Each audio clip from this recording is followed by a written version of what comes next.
afternoon. I'm joined today by Arthur and Tim Barrett, the president and COO, respectively, of Barrett Distribution Centers.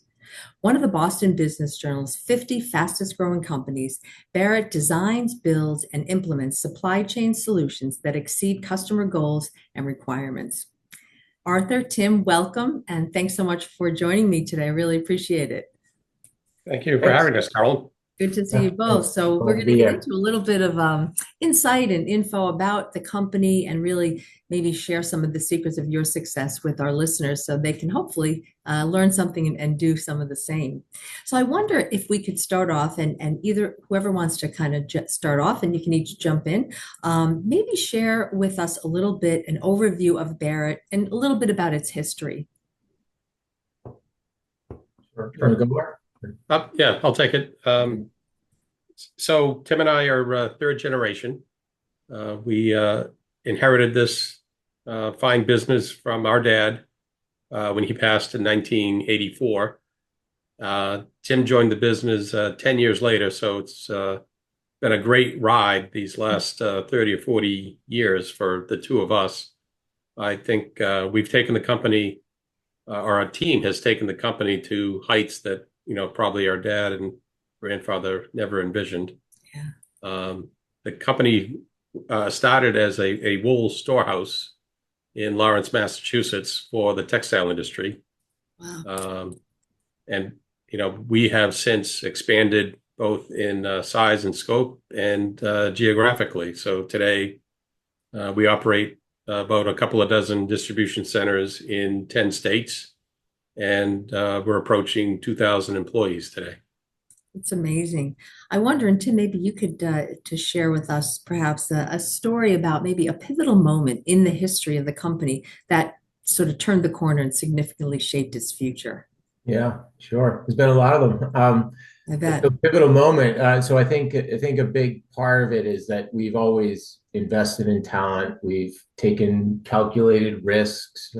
We certainly focus on the culture a lot, and that's a big part that impacts our success. But I think one of the things we've done a really good job with is leveraging some of the good fortune we've gotten to take us further.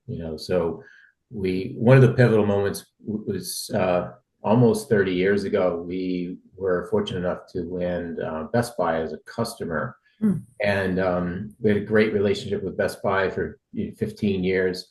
Helped them build the business and open more and more stores in the Northeast. They actually just opened up in the Northeast, and we helped them get that started. And the best thing about that really was that we were able to use that name and really, frankly, what we were doing for them, which was very, very difficult and just a more sophisticated operation than we had previously run. And so we were able to use that to leverage and as a testimonial, use them as a reference and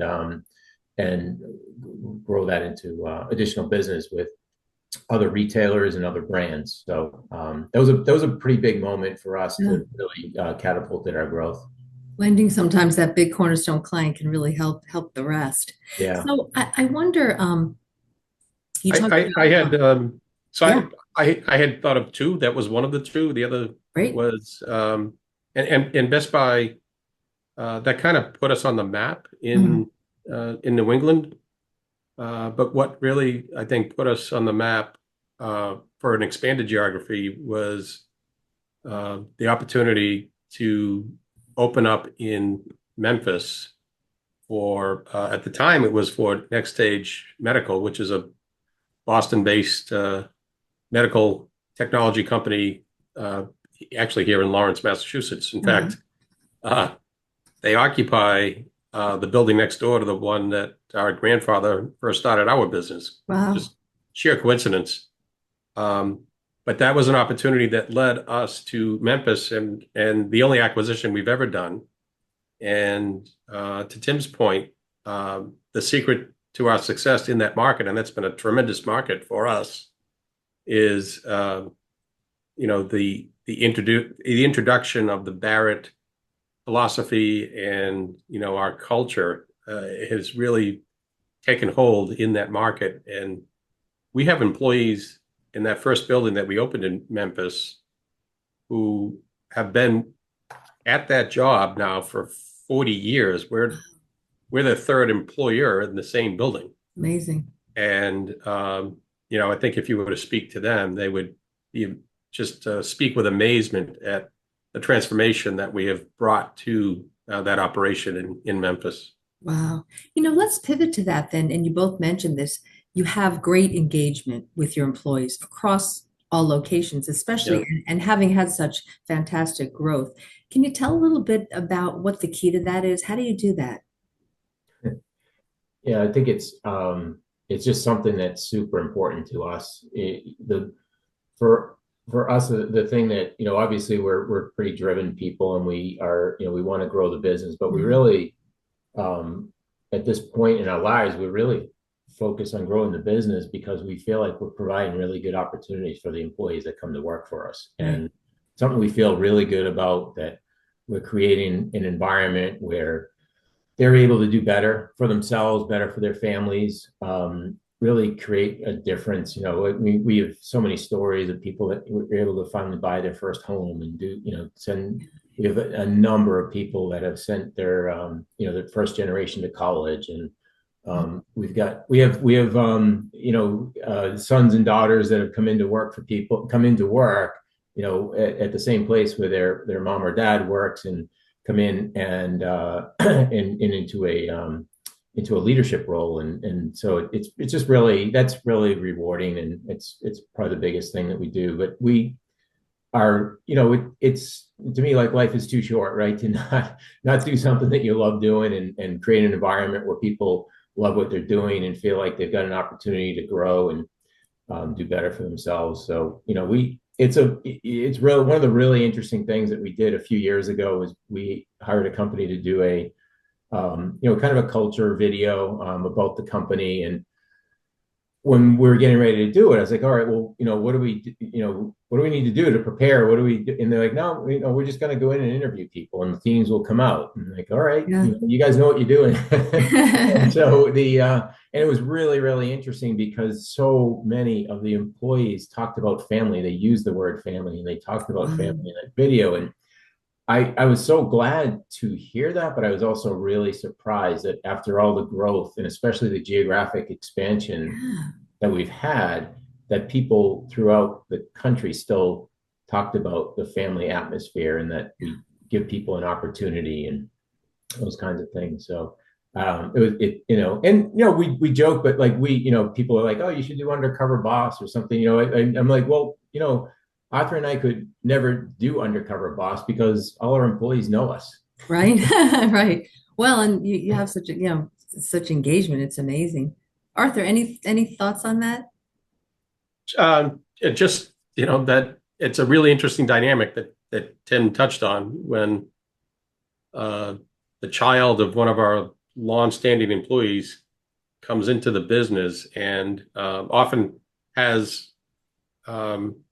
a college education that maybe the parent wasn't fortunate enough to have, and so they come in and they advance in our company, and they rise to a position that's senior to their parent. That's a very interesting dynamic. Yeah, definitely. It's one that we don't really envision happening with our kids, by the way. Interesting. Well, we're going to talk about that in a minute. That's very interesting. But I want to ask you about the great game of business. So GGOB. So for those who don't know what that is, including myself, can you explain what that is and how it's really been pivotal to your success? It's interesting that you referred to it as GGOB, because we probably have more employees who are quite familiar with the program, but know it only as GGOB, and they probably don't know what the acronym What it stands for. But it's a program that we've patterned after the book called The Great Game of Business, a great business book written by Jack Stack. And we've actually sent a few of our leaders to his annual conference. Oh, wow. And they have brought back to us and to our program a lot of innovation to help really drive that program even further than we've been able to do it on our own. But it's a gain sharing program, so it's not profit sharing. Okay. It's based on doing better this year than we did last. And the key participation, financial participation for every employee is in that band that is the band above what we did last year. And we usually design it, to have 2 or 3 bands above last year's performance. Wow. And it takes time. Not every employee becomes a believer in the program on day one, or even in some cases not until year 2, when they've experienced 2 or 3 or 5 quarters of year-over-year improvement, and ever increasing gain sharing quarterly payments. That's great. That's excellent. Wow. And do you feel, Tim, any additional comments on how that's been really critical to or important to Barrett's success? Yeah. So the GGOB program is really all about engagement. It's a pretty big lever in us helping people. So we talk about creating opportunities for people. So part of the opportunity we create is we help them understand a whole lot more about the business. So that's education is a big part of that program. And so we meet with every employee every other week, and we talk about we update them on how the business is doing. So they have complete visibility to how their operation is doing and how the company as a whole is doing and how we're projected to do that month and where we are year to date. But there's also an educational component to it, which is really quite valuable, we feel, and it helps them understand a whole lot more about how we make money, how the business runs. Some of it is personal financial education. So we'll talk about what they can do to improve their own financial situation by paying down a credit card or paying off a car loan, or things like that, and demonstrate to them the impact of doing those kinds of things, and then how much better their available cash is than to either save or spend on something else. So a big part of it's education. A lot of it is centered around how do we do better for our customers, how we drive costs out, understanding how that impacts the business, how it impacts the customer relationship. So a lot, that's a significant part of the whole program. And really what it's doing is it's building engagement, and it's creating better customer relationships, because they're running lean projects every quarter in every building. So the team in each building is working on ways to cut costs out for our customers. So it's a big part of, and then obviously they learn from those projects. They're learning skills that they can then use in their future. So important to see how that can connect to business success, personal success, and just success in general. It's excellent. So talk a little bit for a minute. You mentioned your family business and 2 brothers. What's that like? And do you ever, how do you resolve any challenges, conflicts? And, you mentioned kind of what happens next. What's sort of the next chapter? Yeah. It's so,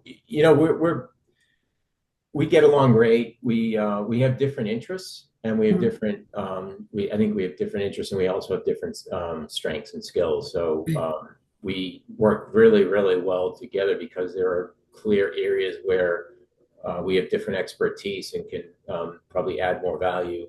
We really very rarely ever have a different philosophy about how we want to tackle something. But when we do, we've been doing it for 30 years, we always seem to work it out. And frankly, we have a good dialogue, and we come up very often with a great solution between the 2 of us, or with our other members of our senior team. We certainly leverage their expertise and their advice a lot. And so come out with what we think is a really good solution through the collective thought process and the benefit of everybody's thinking in the situation. That's great. Arthur, any thoughts on that? Well, I'll relate a story. So I went Great. Babson for my MBA, and I attended a talk back at Babson that was given by Barry and Elliot from Jordan's Furniture shortly after they were acquired by Warren Buffett. And they were 50-50 partners in their business.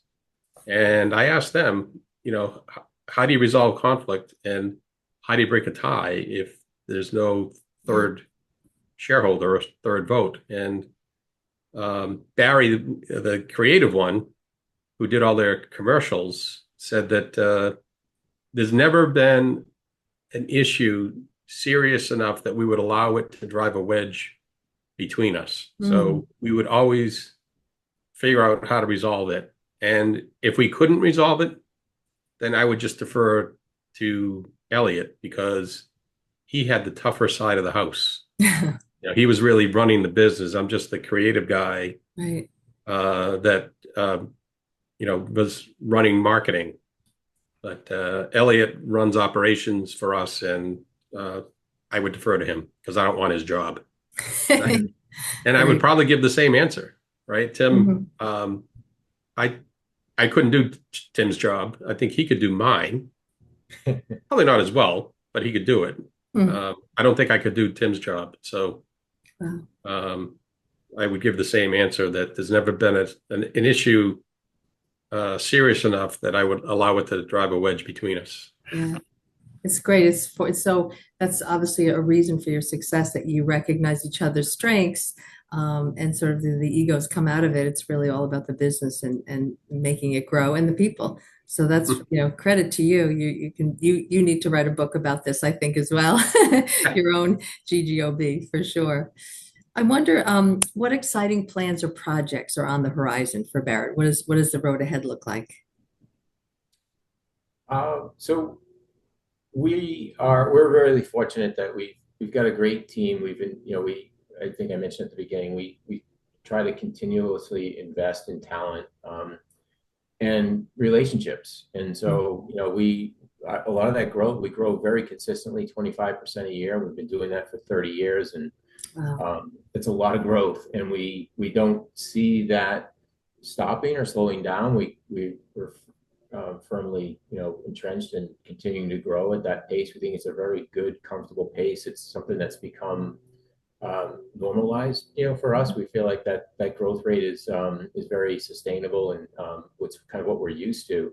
Yeah. So we certainly see more of that. And the growth really right now, like the business, like a lot of things in life, is getting more complex. So because we're growing, but also because of technology. So we are, we're an early adopter of robotic solutions in the fulfillment centers, and then we're really expanding that now.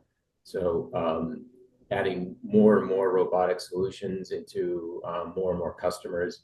We use drone technology to do inventory control. We feel like we are a real asset to our customers in helping them better manage their IT infrastructure. The IT relationships with between a brand and retail is becoming more and more complicated and complex, and I think we do a great job of being a middle ground there that can help a lot of brands navigate that and help them with their IT solutions that are critical to having a good relationship with the retailer.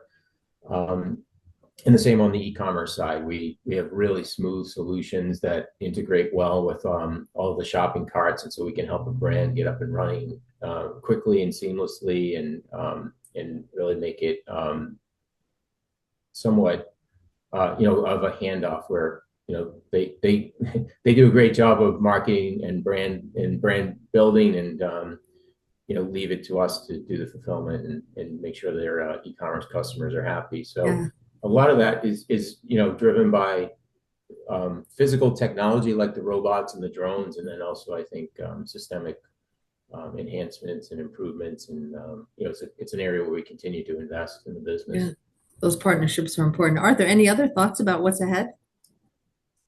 I guess I would answer really it's more of the same. every year we just seem to put another block on in the wall and continue to build the business, whether that's adding a new customer to an existing building or opening a new building, constantly bringing in more and better talent to keep pace with our own pace of growth. But it's, yeah, Tim's right. It gets more complicated as we take better advantage of improving technologies. Right. But it's really the focus on continuous improvement that helps streamline operations, and that improvement is compelling. It's a great story to tell when we're selling to a new customer, a new potential customer. So we have a very good close rate, and that leads to more and better opportunity for our great employees. We love to promote from within, and we probably have over 100 internal. They're not all promotions in terms of a step up, but we create a lot of lateral opportunity for employees that eventually does lead to advancement and more leadership responsibility for our employees.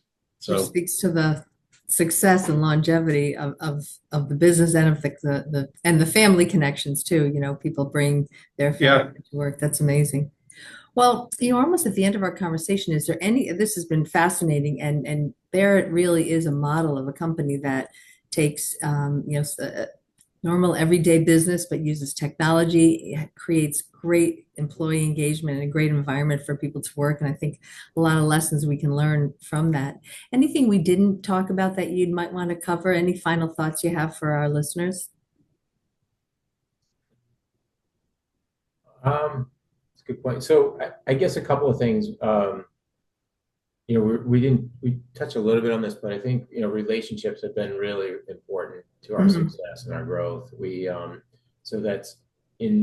touched on this a bit, but like building a good culture and having people that like to work here. Our employees bring a lot of their former colleagues. We've even mentioned they bring family and they bring friends in. Yeah. So we that's been really helpful to us, because as we grow, we obviously need talent, and our own employees are a huge piece of us being able to continue to build that talent base. And it also works on the customer side. We've had great customer relationships, and so people leave, they go from one customer to another, and then they one of the first calls they'll make when they end up there is to us and say, I really need your help. And there's nothing more rewarding than that, right? To feel like you've done such a great job that we're one of the first people think of when they end up in a new situation. So those are huge. I think that's a big part of our success is just having that culture that creates those relationships and builds a great working environment for our employees and for our customers, so that everybody feels good about being at Barrett and working with Barrett. Absolutely. Arthur, final words? I don't think I can top what Tim said. Maybe just offer an example. We talked earlier about Best Buy being one of those pivotal moments for us, and about 10 years into that relationship, the senior supply chain leadership from Best Buy moved over to Advance Auto, and they selected us to open up a couple of what they call PDQ facilities for them, parts delivered quickly, including one in New York. So that was kind of our first foray outside of New England back in the early 2000s or mid 2000s. And for us, that was kind of a proof of concept that we could be successful running an operation that was remote for us, a facility that we didn't get to visit every day or even every week. And, gave us the confidence to continue that growth when the opportunity to open in Memphis in other markets. So, today we're in Dallas is probably our third largest market, and we go all the way up to California. We have, great people running all those markets for us. Wow.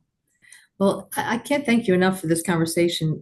Really, you are an amazing example to any industry of how to run a successful business and a successful family business, but also using technology and just creating a great employee experience, and then ultimately a great customer experience as well. So thank you so much, and for sharing your stories and really giving us an opportunity to learn more about the company. And we look forward to seeing this and sharing this with our readers as well. So thank you so much for your time. Sure. Really appreciate it. We really appreciate it, Carolyn. Thank you. Yeah, Thank thanks, you, Carol. guys. And I hope we see you soon.